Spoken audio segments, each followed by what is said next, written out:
Mheshimiwa Spika, nimeelekezwa na Mheshimiwa Rais Dr. Samia Suluhu Hassan na Amiri Jeshi Mkuu wa Jamhuri ya Muungano wa Tanzania kuwasilisha ujumbe maalum kwako. Kwa heshima na taadhima, naomba nikukabidhi.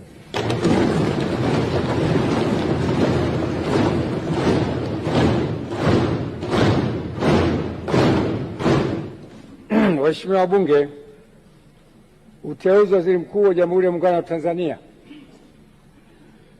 Mheshimiwa Spika, kwa mujibu wa Katiba ya Jamhuri ya Muungano wa Tanzania ibara ya 51 kifungu kidogo cha pili, Rais wa Jamhuri ya Muungano wa Tanzania baada ya kushika madaraka yake ndani ya siku 14 atamteua mbunge wa kuchaguliwa kutoka katika jimbo la uchaguzi anatokana na chama cha siasa chenye wabunge wengi zaidi, au kama hakuna chama cha siasa chenye wabunge wengi zaidi, basi atateuliwa anaelekea kuungwa mkono na wabunge wengi kwa Waziri Mkuu wa Jamhuri ya Muungano wa Tanzania. Hata hivyo, Waziri Mkuu atakayeteuliwa hatashika madaraka hayo hadi uteuzi wake umethibitishwa na Bunge kwa azimio tukaungwa mkono na kura za wabunge walio wengi. Hivyo, kwa kutekeleza matakwa hayo ya kikatiba, nimemteua Mheshimiwa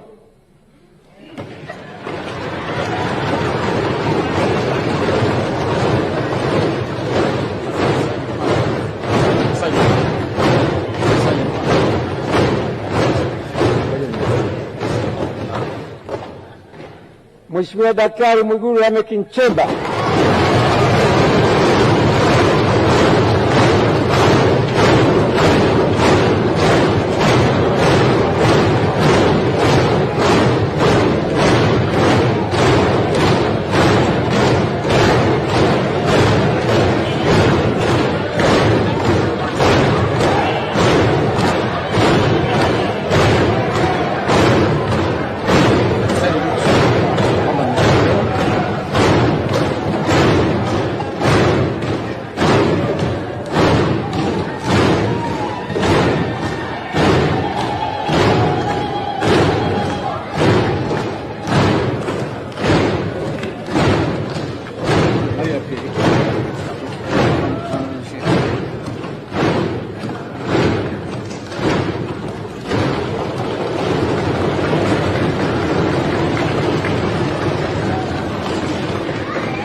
Waheshimiwa, naomba tukae. Hajaapishwa bado, naomba tukae.